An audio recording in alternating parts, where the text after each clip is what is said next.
17 বছর আগে সাবরুম আগরতলা 8 নম্বর জাতীয় সড়কের পাশের মনু নদীর উপরে ব্রিজ নির্মাণের কাজ শুরু হয়েছিল।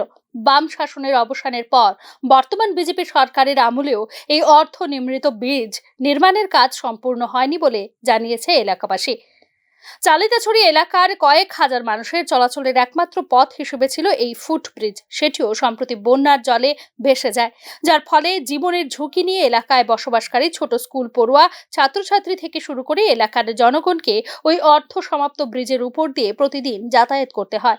এই ব্রিজ নির্মাণের কাজ সম্পূর্ণ করার জন্য এলাকার মানুষ দফায় দফায় প্রশাসনের আধিকারিকদের কাছে আবেদন করা সত্ত্বেও কোনো ধরনের পদক্ষেপ গ্রহণ করা হয়নি।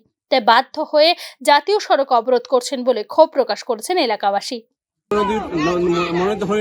মনু নদীর পাশে যে ব্রিজটা, সেটা 2007 থেকে শুরু হয়েছে, আজকে 2024।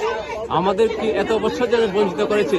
আজকে স্কুল স্টুডেন্ট, যে নার্সারি স্টুডেন্ট, এবার মনু নদীতে তলিয়ে যেতে হচ্ছে। কারণ আপনারা দেখেছেন আমরা কত দুর্যোগ।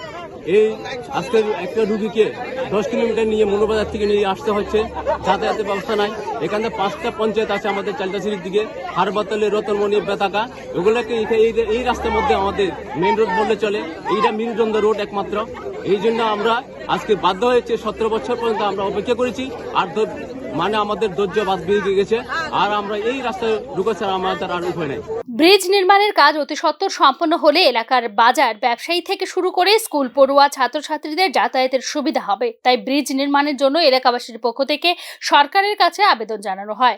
যদি সড়কটা অতি সত্বর হয়, তাহলে যেমন হরিণা বাজারের যে বাজার ব্যবসায়ী অনেক লাভবান হবেন, সাথে সাথে আমাদের গ্রামবাসীরাও অনেক লাভবান হবেন, সাথে সাথে আমাদের যে ছোট ছোট স্কুল পড়ুয়া ছাত্রছাত্রী আছে তারাও অতি অনেক সাধারণভাবে তারা যাতায়াত করতে পারবে। এখন অনেক কষ্ট করে ওরা যাতায়াত করতে হচ্ছে স্কুলে আসার জন্য, তো যে কোনো সময় দুর্ঘটনা অঘটন হয়ে যেতেই পারে।